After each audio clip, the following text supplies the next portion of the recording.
This is an important question. Why is Scooby-Doo so popular? Like, it's one of those franchises that never dies. Every time it gets canceled, it just revives in a newer, more powerful form. I'd understand if the concept had any kind of storytelling potential, but look at this. This is nothing. I mean, it's neat, the idea of there being a rational explanation behind the spooky mysteries. The fact that a bunch of goons in a hippie van are the only ones who can solve them. I can see the appeal here. But what I don't get is how that simple idea has mutated into a franchise the size of an entire human lifespan. Immortal and undying, evolving every few years. How did the show with the funny door gag and the semi-talking dog become this media behemoth? Well, if Scooby-Doo has taught me anything, and I have not watched a lot of Scooby-Doo, it's that there's a rational explanation for everything. Except when there isn't. This goes way deeper than you think, and when you learn what I've learned, you won't ever be the same.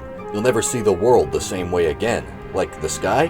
That's not going to be the same color anymore. Gravity? That's upside down now. That's the magnitude I'm talking about here. This is life-changing. Life resetting. Anyway, make sure to give this YouTube video a like on the like button. If my reality is going to collapse around me, I want to make sure I drag everyone else down with me. Alright, so why is Scooby-Doo so popular? Well, the first thing we're going to have to figure out is why it even exists. And the first thing you've got to understand about Scooby-Doo existing is that it doesn't. That's right, the funny mystery dog is a lie, a mass hallucination.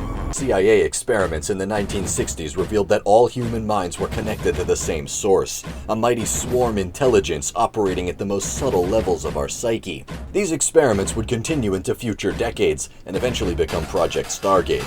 Anyway, I wasn't surprised to learn that Scooby-Doo wasn't real. I mean, who actually thought Scooby-Doo was real? I never thought that. But what you're probably wondering is how these two things are even related to each other in any way. Well, think about it. It's obvious, really. In 1969, the true president of the United States attempted to gain control of the human overmind in order to attain true power over the entire human race. He ultimately failed, but each attempt created byproducts, mass hallucinations shared by all human beings, even those who had yet to be born.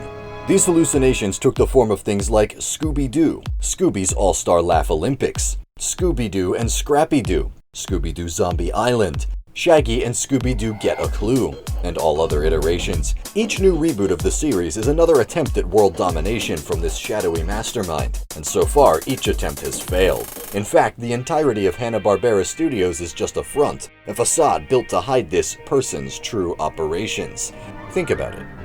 Hanna-Barbera Studios. HBS. Human Brain Control. It was staring us in the face the whole time. I wear a lot of tinfoil hats, so I can see through these lies. But the obvious question still remains. Who is the one behind this?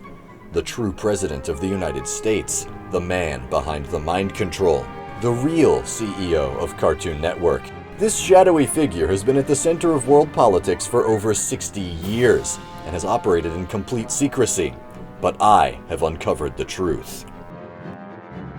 It was Scrappy-Doo the whole time. He's real. It was him all along. It was the funny comedy dog. Everyone knows Scrappy-Doo. I never wanted to. Even if he's the human race's dude.